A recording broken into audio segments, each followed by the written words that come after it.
नमस्कार दोस्तों। देश के 543 लोकसभा सीटों पर चुनाव की तारीख के साथ ही देश में आचार संहिता लागू हो गई।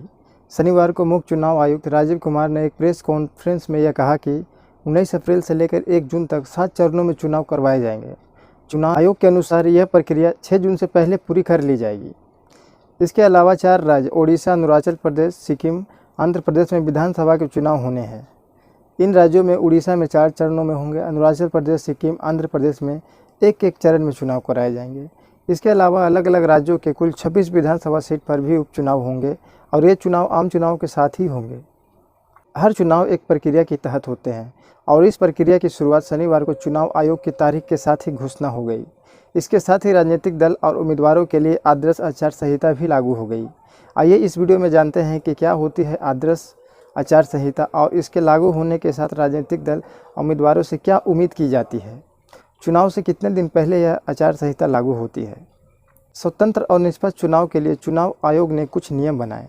ये नियमों को ही आचार संहिता कहा जाता है। चुनाव आयोग जैसे ही विधानसभा या लोकसभा चुनाव की तारीखों का ऐलान करता है, वैसे ही मॉडल कोड ऑफ कंडक्ट यानी आचार संहिता प्रभावी हो जाता है। अगर कोई राजनीतिक दल या उम्मीदवार आचार संहिता के उल्लंघन का दोषी पाया जाता है तो चुनाव आयुक्त उसके खिलाफ नियम अनुसार कार्रवाई कर सकते हैं। इनमें दोषियों के चुनाव लड़ने पर पाबंदी लगाने तक की कार्रवाई शामिल होती है। जरूरी होने पर आयोग आपराधिक मुकदमा भी दर्ज करा सकता है। यहाँ तक कि दोषी पाए जाने पर जेल की भी सज़ा हो सकती है।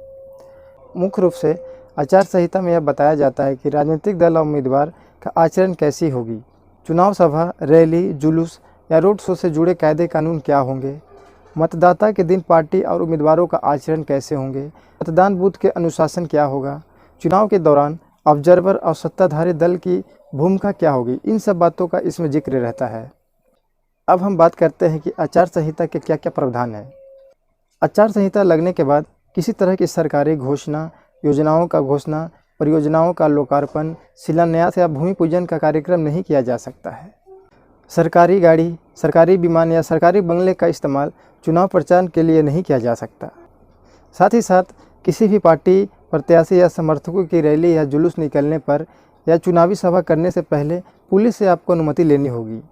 इस आचार संहिता में यह भी कहा गया है कि कोई भी राजनीतिक दल धर्म या जाति के आधार पर मतदाताओं से वोट नहीं मांग सकते। साथ ही साथ उनको किसी भी प्रकार की ऐसी गतिविधि में शामिल नहीं हो सकते जिससे धर्म या जाति के आधार पर मतभेद या तनाव पैदा हो जाए। इस आचार संहिता में यह भी कहा गया है कि अनुमति के बिना किसी की ज़मीन पर, घर पर, किसी के परिसर के या दीवारों पर पार्टी के झंडे, बैनर इत्यादि नहीं लगा सकते। इस आचार संहिता में एक बात और कहा गया है कि मतदाता के दिन शराब की दुकानें बंद रहेगी। वोटरों को शराब या पैसे बांटने पर भी मनाही कही गई है। मतदाता के दौरान ये सुनिश्चित करना होता है कि मतदान बूथों के पास राजनीतिक दल या उम्मीदवारों के शिविर में किसी प्रकार का भीड़ इकट्ठा ना हो, साधारण शिविर हो और वहाँ किसी तरह का प्रचार की सामग्री भी मौजूद ना हो। कोई भी खाद्य सामग्री भी वहाँ नहीं परोसी जानी चाहिए। इसमें सभी दल और उम्मीदवार को ऐसी गतिविधि से परहेज करने की बात कही गई है जो चुनावी आचार संहिता के तहत भ्रष्ट आचरण और अपराध की श्रेणी में आते हैं। ऐसे जैसे मतदाताओं को पैसा देना, मतदाताओं को डराना धमकाना, फर्जी वोट डलवाना, मतदाता केंद्र से 100 मीटर के दायरे में प्रचार करना, मतदान से पहले प्रचार बंद हो जाने के बाद ही प्रचार करना, मतदाताओं को मतदान केंद्र तक ले जाने और वापस लाने की व्यवस्था करना। ये राजनीतिक कार्यक्रमों पर नज़र रखने के लिए चुनाव आयोग पर्यवेक्षक या ऑब्जर्वर का नियुक्त करता है। आचार संहिता लागू होने के बाद चुनाव आयोग की इजाज़त के बिना किसी भी सरकारी अधिकारी या कर्मचारी का तबादला नहीं किया जा सकता। चुनाव आयोग आचार संहिता को सही तरीके से लागू करवाने के लिए पर्यवेक्षकों की मदद लेता है। इस काम में वह भारतीय प्रशासनिक सेवा, भारतीय पुलिस सेवा और भारतीय राजस्व सेवा के अधिकारी की मदद लेता है। इसके अलावा इन सेवाओं के लिए रिटायर्ड अधिकारी की तैनाती भी चुनाव आयोग पर्यवेक्षक के रूप में करता है। अब हम लोग बात करते हैं कि आदर्श आचार संहिता की शुरुआत कैसे हुई।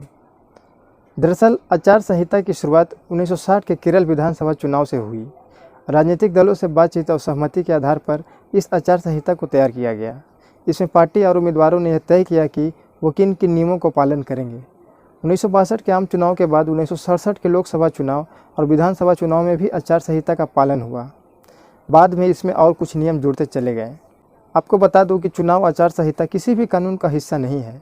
हालांकि आदर्श आचार संहिता का कुछ प्रावधान आईपीसी की धाराओं के आधार पर लागू करवाए जाते हैं। साल 1960 में अपनाए जाने के बाद से अब तक इसमें काफ़ी बदलाव आया है। आज यह स्वतंत्र और निष्पक्ष चुनाव कराने का एक हथियार बनकर उभरा है। अगर हम देखते हैं तो इस आचार संहिता पे काम 1960 के दशक में शुरू हुआ और ये काम अब भी जारी है। लेकिन जब बात चुनाव सुधारों की आती है तो हमारे नौवें चुनाव आयुक्त टीएस सेशन का नाम प्रमुखता से लिया जाता है। सेशन ने चुनाव आयोग की उनकी शक्तियों का एहसास दिलाया। उन्होंने अपनी कार्यशैली से यह बताया कि चुनाव आयोग सरकार के अधीनता काम करने वाला निकाय नहीं है। उन्होंने आयोग की स्वतंत्रता को सर्वोपरि पे रखा। इसके लिए वे प्रधानमंत्री के साथ भिड़ने से भी नहीं हिचकिचाएं। दोस्तों, हमारा द्वारा किया गया छोटी सी प्रयास अगर आपको अच्छा लगा तो आप हमारे चैनल को सब्सक्राइब कर सकते हैं, हमारे वीडियो को लाइक कर सकते हैं। जल्द ही मिलते हैं एक अगली वीडियो में। तब तक के लिए बहुत बहुत धन्यवाद।